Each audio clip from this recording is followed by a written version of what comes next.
방광이라는 데는 소변을 저장하는 곳이잖아요. 그렇죠. 저장을 잘 하느냐 못 하느냐. 저장을 잘 못하면 방광에 소변이 많이 못 찬 상태에서 소변을 보게 되니까 빈뇨 증상이 생기겠죠. 그 다음에 소변이 급해지고 밤에 깨게 되고. 고마우신 구독자님들, 오늘도 클릭해주셔서 정말 감사합니다. 오늘 이동환TV에 반가운 얼굴 찾아와 주셨습니다. 비뇨의학과 전문의시고요, 남성 수술을 전문으로 10년 이상 진료해 오신 분입니다. 자, 프라운 비뇨기과의 이지용 대표원장님 나오셨습니다. 네, 안녕하세요. 네, 프라운 비뇨의학과 이지용 원장입니다. 네, 너무 반갑습니다. 네. 오랜만에 뵀는데, 네. 근데 이제 지난번에 좀 달라진 게 네. 장소가 좀 바뀌었습니다. 바뀌었습니다. 네. 네. 제가 프라우드 비뇨기과를 한 10년 정도 대표원장으로 있다가 네. 올해 초에 프라운 비뇨의학과로 네. 이제 새로 독립해서 개원을 하게 됐습니다. 네. 그래서 선생님도 되게 오랜만에 뵙는 것 같습니다. 그렇죠. 네. 너무너무 반갑고요. 네. 또 새로 이렇게 프라운 비뇨기과 네. 앞으로 건승하게 기원하면서 네. 한번 시작을 해보도록 하겠습니다. 네. 저는 이지용 원장님 뵐 때마다 네. 좀 믿음직스러운데요. 감사합니다. 네. 그래서 오늘 이지용 원장님과 네. 나눌 이야기는요, 바로 남성들의 정말 큰 고민이죠. 네. 네, 전립선 비대증. 네. 그리고 수술 없이 약으로 해결하는 방법에 대해서 네. 한번 이야기를 해보려고 합니다. 네. 근데 많은 분들이 이제 이 전립선 비대증이 딱 진단이 되면 네. 제일 먼저 떠오르는 치료 네. 방법이 수술이잖아요. 그렇죠. 근데 네. 수술은 하기 싫고 네. 아직 심하지 않다. 네. 그럴 때 이제 어떻게 약으로 좀 네, 치료할 네. 수 있는지에 대해서 네, 좀 네. 설명을 좀 네. 부탁드릴게요. 네. 그래서 전립선 비대증은 기본적으로 전립선이 비대해져서 생기잖아요. 네. 그러니까 그럼 전립선 요도가 좁아지죠. 네. 그러면 이 좁아진 거를 넓히는 이게 이제 기본적인 치료가 되는 거죠. 네. 그래서 대표적인 약물이 이제 알파 차단제라는 약물입니다. 그래서 이 약물을 복용하게 되면 네. 전립선부 요도가 넓어지는 효과가 생기기 때문에 증상을 개선하는 데는 효과가 좋죠. 하지만 네. 이제 약을 복용했을 때 약으로 인한 부작용을 또 항상 네. 염두를 해둬야 되는데 네. 이게 이제 혈관에 작용하기 때문에 맞아요. 그래서 혈압이 떨어지면서 맞아요. 특히 이제 기립성 저혈압이 생길 수가 있죠. 네. 그래서 앉았다 일어났을 때 약간 어지러운 느낌 그런 게 올 수 있고, 특히 요즘에는 이제 성생활에 대한 관심도가 점점 많아지는데 네. 이 알파 차단제를 복용하게 되면 우리가 성생활했을 때 정액이 앞으로 나가지 못하고 네. 뒤로 들어가는 역행성 사정이 생기게 됩니다. 이게 네. 사실 성적인 쾌감이 좀 많이 떨어질 수가 있기 때문에 그래서 이런 약물 알파 차단제 복용을 시작할 때는 이제 이런 약물을 복용하고 났을 때 나타날 수 있는 부작용에 대해서는 항상 이제 말씀을 드리고 약물 치료를 시작해야 됩니다. 네, 이 알파 차단제가 사실 정통적으로 보면 옛날에 혈압약으로 많이 썼던 약이잖아요. 맞습니다. 그걸로 네. 개발됐던 약이죠. 그렇죠. 그러다 이제 전립선 비대증에 사용을 하게 되고 네. 그러다 보니까 부작용으로 어쩔 수 없이 혈압이 떨어질 수 있는 맞아요. 거가 되는 거죠. 네, 좋습니다. 네. 그 다음에 또 알파 차단제 써보는 것도 있고 네. 또 다른 약제 좀 좋은 약제 없나요? 네. 그 다음에 이제 쓰는 약이 이제 5알파 환원 효소 억제제라는 약물이 있죠. 그래서 이건 이제 호르몬, 특히 이제 활성화된 남성 호르몬을 억제시켜주는 효과가 있는 약입니다. 네. 그러니까 이제 전립선이 비대해져 있는 원인이 활성화된 남성 호르몬의 영향이 있죠. 그래서 네네. 혈중 활성화된 남성 호르몬의 수치를 낮춤으로써 이제 전립선의 크기를 줄여주는 효과. 뭐 피나스테라이드, 두타스테라이드 뭐 네. 이런 이제 약물로 많이 알려져 있는데요. 네. 그래서 요거를 드시게 되면은 한 6개월 정도 꾸준하게 복용했을 때 전립선 크기가 한 20에서 30% 정도 줄 수 있다. 네. 예, 이렇게 되어 있습니다. 이제 그럼으로써 이제 급성 요폐라든지 이제 수술의 필요성 이를 좀 낮출 수 있는 이제 그런 효과를 줄 수가 있죠. 부작용도 있겠죠. 맞아요. 그래서 네. 이게 호르몬의 영향을 미치잖아요. 아, 그렇죠. 남성 호르몬을 활성화된 남성 호르몬을 떨어뜨리죠. 그럼 이제 호르몬이 없어진 호르몬이 떨어짐으로써 생길 수 있는 게 대표적으로 성욕 감퇴가 오죠. 성욕 감퇴. 네, 성욕 감퇴가 올 수 있고 네. 그 다음에 이제 장기간 복용하면 네. 발기력에도 악영향을 미칠 수가 있습니다. 그래서 이런 약물도 복용을 이제 시작하기 전에는 항상 이 말씀 드려야 돼요. 이 5알파 환원효소 억제제 약물은 전립선의 크기를 줄여주는 효과가 좋은 약물이지만 이제 성기능, 성욕 저하, 발기능 저하에 이제 악영향을 미치기 때문에 이거를 아셔야 됩니다라고 말씀드리죠. 네, 근데 이제 그 말씀을 드리면 나는 그래도 괜찮습니다. 나 약 먹을게요. 그런 분들도 있지만 나 이러면은 약 먹기가 싫은데 나 성기능 떨어지면 안 되는데 그러면서 약물 복용을 좀 꺼려 하시는 분들이 많이 있습니다. 근데 제가 이제 이 약에 대해서 조금 우리 또 말씀드릴 게 많은 분들이 이 약 딱 그러면은 일단 탈모 치료제 맞습니다. 네. 탈모 치료제와의 성분은 같지만 맞아요. 용량의 차이가 있는 거잖아요. 맞아요. 그거 조금 설명해 주시면 좋을 것 같아요. 맞아요. 네네. 특히 이제 뭐 피나스테라이드 같은 경우 예를 들면은 저희가 이제 전립선 비대증에서는 5mm짜리를 주로 많이 쓰고요. 근데 이제 탈모약으로는 1mm짜리로 나와 있습니다. 예, 그래서 그렇게 좀 차이가 있고요. 근데 이제 탈모 효과로는 네. 탈모 치료 효과로는 5mm나 네. 1mm나 네. 큰 차이는 없다. 뭐 이렇게 나와 있습니다. 아, 그래서 네. 그런 건 있는데 이게 우리나라는 이제 보험 체계가 있잖아요. 네. 그래서 뭐 이게 탈모 약으로 복용을 하게 되면 보험이 안 되죠. 비급여 처방을 해야 되고 네. 전립선 비대증으로 하면 이제 보험 적용을 할 수가 있습니다. 네. 그래서 이제 이 5알파 환원효소 억제제 같은 약물을 복용하기 위해서는 네. 특히 이제 보험 적용을 받기 위해서는 이제 전립선 비대증이 확인이 되어야 되겠죠. 예, 특히 이제 크기적으로는 30g 이상이 되는 분들한테 보험 적용이 이제 되고 있습니다. 네. 예. 그러면 이 약을 먹으면 전립선도 좋아지면서 탈모도 같이 좋아질 수 있다. 그렇죠. 그런데 성기능은 좀 떨어질 수 있다. 아, 네. 예.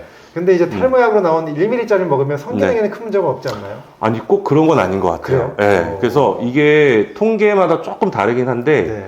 그래서 탈모약으로 1mm짜리를 드시는 분들도 네. 이제 성욕 감퇴나 발기력 저하가 한 20에서 30% 정도 올 수 있다. 이런 연구 결과가 있습니다. 아, 그래요? 예. 그래서 실제로 젊으신 분들 중에 한 20, 30대 분들 중에 탈모로 약을 복용하는지 여부를 저희가 항상 여쭤봐요. 그러니까 특히 이제 발기 문제로 오시는 분들이 있거든요. 20, 30대 발기 문제로 오세요.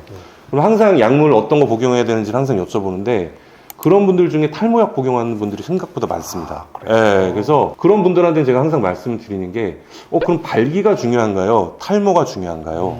그래서 만약에 발기가 중요하다라면 탈모약을 좀 중단하는 게 필요합니다라고 말씀을 드려요. 예, 그래서 그런 것도 영향을 미치기 때문에 젊은 분들은 확실히 이제 그런 것도 좀 주의를 할 필요가 있을 것 같습니다. 근데 탈모 전문의 선생님들은 좀 의견이 좀 다르기도 해요. 아, 그래요?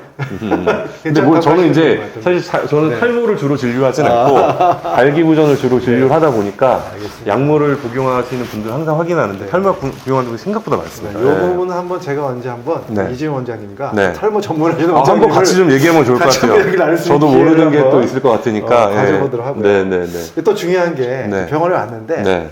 내가 이 전립선이 크기가 네. 좀 크긴 해도 이거 꼭 네. 치료가 필요한 건지 네네. 이걸 좀 체크를 해야 되잖아요. 네네네. 진단을 해야 되잖아요. 네네. 좀 어떻게 구분하면 될까요? 네. 그래서 사실 전립선 비대증은 이게 말이 비대증이라는 용어가 들어가 있으니까 이게 이해는 잘 되잖아요. 네. 전립선이 커져 있구나. 네. 커져서 생기는 뭔가 불편감이겠구나 하는데 사실 이게 우리가 비대해져 있는 정도가 어느 정도 되느냐. 그게 사실 수치로 표현되는 게 몇 g이에요? 어디서 했는데 뭐 30g이에요, 50g이에요 이렇게 하잖아요. 초음파를 보고. 네, 초음파를 네. 보면서. 네. 그러면은 환자분들이 그렇게 생각하세요. 내 친구는 30g이고 나는 50g이니까 그럼 내가 더 불편한 거 아니야? 그렇죠. 이렇게 생각을 많이 하시는데 네, 네. 사실 크기랑 증상이 정비례하는 건 아니에요. 아. 예, 그러니까 예를 들어서 전립선이 뭐 50g인데 30g보다 소변을 잘 보시는 분들이 있고요. 오. 반대로 30g인데 50g보다 못 보는 분들이 있습니다. 아, 그래요. 예, 그래서 사실 크기만 가지고 정확하게 얘기할 수는 없어요. 그래서 전립선 비대증은 중요한 게 증상입니다. 아, 증상. 증상. 예, 증상이 있느냐 없느냐예요. 사실 그래서 50g인데 배뇨 불편감이 없다. 그럼 병원에 안 오시겠죠. 네. 예, 안 오시겠죠. 네, 예, 그다음에 30g인데 불편하신 분들은 또 오신단 말이에요. 그래서 사실 크기만 가지고 비교할 수는 없다. 그래서 이제 어쨌든 증상이 중요합니다. 그래서 저희가 이제 처음에 오시게 되면 국제 전립선 증상 점수표 IPSS라는 이제 설문지가 있습니다. 아, 그게 바로 이제 이건가 봐요. 맞습니다. 그래서 네, 네, 요거를 이제 체크를 하게 되거든요. 네. 대표적으로 첫 번째 질문이 평소 소변을 볼 때 다 보았는데도 소변이 남아있는 것 같이 느끼는 경우가 있습니까? 잔뇨감. 잔뇨감이죠. 네, 네. 그래서 뭐 예를 들어서 5번 중에 5번을 소변 볼 중에 한 번에 그런 잔뇨감이 있다. 뭐 한 번에서 2번이 있다. 3번에서 4번이 있다. 이렇게 해서 이제 증상 점수표에다가 체크를 하거든요. 네. 예, 그래서 전체가 이제 7개 항목으로 구성이 되어 있어요. 그래서 이게 이제 소변의 잔뇨량이라든지 소변의 뭐 세기라든지 소변 볼 때 걸리는 시간이라든지 빈뇨, 야간뇨, 급박뇨 같은 증상들을 이제 점수화를 할 수가 있습니다. 그래서 한 항목당 점수가 0점부터 5점까지, 그러니까 토탈 점수가 35점이 되겠죠. 네. 그래서 보통 이제 8점 이상이 되면은 전립선 비대증의 증상이 있구나, 중등도라고 이제 표현을 하고요. 8점 이상. 네, 20점 이상이 되면은 이제 전립선 비대증의 증상이 심하다, 중증으로 이제 저희가 분류를 하게 됩니다. 그러면은 요거 지금 저희가 영상 보시는 분들 네. 요거 이제 화면에 크게 띄워드릴 테니까 한번 화면 잠깐 멈추시고 체크해 보시고 네. 점수 나오시면 그 점수 댓글로 좀 많이 달아주시면 좋을 것 같아요. 그래서 사실 이거를 처음 하는 이유가 뭐냐면 현재 증상의 정도를 좀 구분할 수가 있거든요. 네. 예, 그 다음에 이제 또 중요한 게 앞으로 이제 전립선 비대증을 뭐 약물 치료를 하던 어떤 시술적인 수술적인 치료 방법을 했을 때 변화를 볼 수가 있거든요. 아, 예. 점수를 가지고. 네네. 치료 전후를 이제 판단할 수 있는 중요한 이제 지표가 될 수가 있습니다. 근데 이제 네. 이 증상들이 네네. 보면은 네. 뭐 야간요, 빈요, 네. 절박요 이런 네. 거잖아요. 근데 맞아요. 이 증상들이 전립선 비대증도 있지만 네네. 다른 원인일 수도 있지 않나요? 맞아요. 그래서 뭐 네. 과민성 방광이라든가 네. 이 구분 좀 어떻게 해야 될까요? 네. 그래서 저희가 이제 배뇨 증상을 이제 구분을 하는데 네. 하나는 이제 배뇨 증상. 배뇨 증상이라는 거는 길이 좁아졌을 때 나타나는 증상을 보통 배뇨 증상. 네. 그 다음에 이제 저장 증상이라고 해가지고 방광의 기능. 그러니까 방광이 정상적으로 기능을 하느냐. 그러니까 방광이라는 데는 소변을 저장하는 곳이잖아요. 그렇죠. 저장을 잘 하느냐 못하느냐. 저장을 잘 못하면 방광에 소변이 많이 못 찬 상태에서 소변을 보게 되니까 빈뇨 증상이 생기겠죠. 그 다음에 소변이 급해지고 밤에 깨게 되고 이제 이런 저장 증상. 그 다음에 이제 나중에 소변 보고 나서 흐르는 배뇨 증상 이렇게 좀 나누는데 이제 말씀드렸던 저장 증상이라는 증상이 굉장히 중요한 게 이 저장 증상이라는 증상은 네. 보통은 전립선이 아닌 방광 문제 때문에 오는 거죠. 그러니까 방광의 과민성 이게 때문에 오기 때문에 이제 배뇨 관련한 불편감이 있어요. 이전과 뭐가 달라졌어요. 그러면 이게 전립선 때문에 오는 건지 네. 방광 때문에 오는 건지 구분을 해야 됩니다. 그러니까 예를 들어서 내가 빈뇨 증상, 급박뇨 증상이 있는데 전립선 비대증 약물 치료만 했어요. 알파 차단제나 뭐 5알파 하나 그러면 그 증상은 개선이 안 되겠죠. 그러니까 예를 들어서 나 배뇨 불편감이 있어서 어디 병원을 가서 약을 먹었는데 효과가 없어요 하고 오시는 분들이 있는데 그런 분들은 보통 이런 저장 증상, 과민성 방광의 증상에 대한 치료가 정상으로 잘 안 되는 경우들이 많이 있습니다. 네네네. 증상을 저장 증상인지 네네. 배뇨 증상인지를 네, 구분해서 구분을 해야 됩니다. 네네. 원인을 찾아야 되는 거죠. 맞아요. 그러니까 치료가 좀 다르기 때문이거든요. 네. 그래서 그래서 요거는 사실 환자분들이 잘 모를 수가 있어요. 그쵸. 그래서 내가 배뇨 관련한 불편감이 있다고 하면 그래서 빨리 비뇨기과 오셔서 전문의랑 정확하게 이제 검사하고 내가 이 불편감이 뭐 때문에 왔는지를 정확하게 진단하는 게 굉장히 중요합니다. 네. 그 검사할 방법들이 네. 뭐가 있나요? 그래서 보통은 아까 말씀드렸지만 전립선 비대증 관련해서 이제 검사를 할 때 IPSS 네. 이제 검사를 하고요. 네. 그다음에 요속 검사. 요속 검사라고 해서 저희가 소변을 봤을 때 소변 본 양, 그다음 이제 소변 보고 나서, 그러니까 소변을 보세요 하고 나서 스타트할 때까지 걸리는 시간, 그다음 소변을 토탈 보는 시간, 그다음 소변의 최대 요속, 소변의 세기, 그다음 이제 마지막으로는 잔뇨량 이런 걸 측정을 합니다. 그래서 요거를 하는 이유가 예를 들어서 소변을 잘 못 본다, 소변 주기가 가늘다, 잔뇨감이 있다라고 말씀은 하시는데 실제로 뭐 소변 세기가 정상적인 분도 있고 뭐 소변을 잘 본다고 하시는데 소변 주기가 굉장히 약하신 분들도 있거든요. 그다음에 잔뇨감에 대해서도 잔뇨량이 내가 느껴지는데 뭐 실제로 보면 없는 경우 또는 나는 잔뇨감이 없어요 하는데 잔뇨량이 많이 남아 있는 경우들이 있어요. 그래서 요걸 하는 이유가 이제 증상과 검사 결과를 이제 그게 맞아야 되거든요. 그러니까 그게 맞는다는 얘기가 이분의 원인 자체가 전립선 비대증이 주 원인인지 또는 과민성 방광 문제가 동반되어 있는지를 이런 요속 검사를 하면은 대략적으로 구분을 할 수가 있습니다. 네네네. 요속 검사라는 게 네. 소변의 속도를 또 보잖아요. 네네. 그거 보는 기계에다가 소변을 보는 건가요? 맞아요.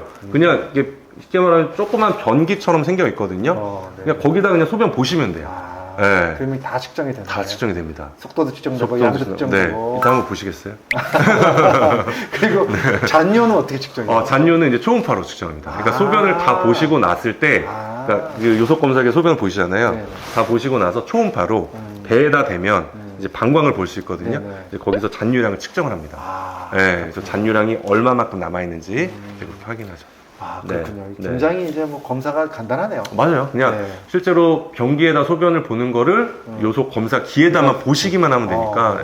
너무 간단하면서도 네. 확실하게 알 수 있는. 맞아요. 요것만 봐도 네. 이제 비뇨기과 전문이라면 네. 이제 이게 도대체 어떤 문제가 있는지를 대략적으로 알 수가 있습니다. 좋습니다. 네네. 지금 굉장히 좋은 네. 아주 좋은 정보들을 저도 좀 몰랐던 거 그러셨어요? 알게 되고 네네. 있습니다. 네네. 또 이제 이런 경우 있죠. 약 쓰기가 어렵거나 또 네. 약에 대한 부작용 때문에 네. 불편해하거나 네. 또 약을 써도 증상이 좋아지지 않을 때 네네. 결국은 이제 수술을 하게 됩니다. 맞아요. 그래서 예전에는 약물로 안 되면은 절제술이라는 비대전 전립선을 잘라주는 이런 수로 넘어갔는데 요즘에는 그렇게 하지는 않고요. 그렇죠. 네. 비수술적으로 하는 이제 유로리프트, 이제 전립선을 묶어주는 네. 시술과 네. 리줌이라고 해서 리줌. 고온의 수증기를 전립선에 넣어서 전립선 크기를 축소시켜주는 이런 방법들을 적용하게 됩니다. 이것도 수술의 종류이긴 한 거죠? 그렇죠. 뭐 어쨌든 수술적인 방법이긴 한데 네. 이제 기본적으로 수술적인 이전에 전통적으로 했던 전립선을 절제해주는 방법과는 좀 다르기 때문에 보통 요즘에는 이제 최소 침습적 시술이라고 보통 시술. 표현을 많이 합니다. 그러니까 비수술이라고 맞아요. 표현하는 비수술이라고 표현하는 게 네. 좀 환자분들이 이해하시긴 좀 편하실 것 같아요. 그렇군요. 네. 두 가지 유로리프트, 네. 리줌. 네. 요것도 좀 저희가 자세하게 알아보고 싶은데 네. 네. 오늘 이제 비뇨의학과에서 네. 정말 많은 질환, 네. 이 전립선 비대증에 대해서 네. 이야기를 하면서 네. 네. 전반적인 진단이라든가 네. 검사 방법, 네. 약물에 대해서 알아봤으니까 네. 네.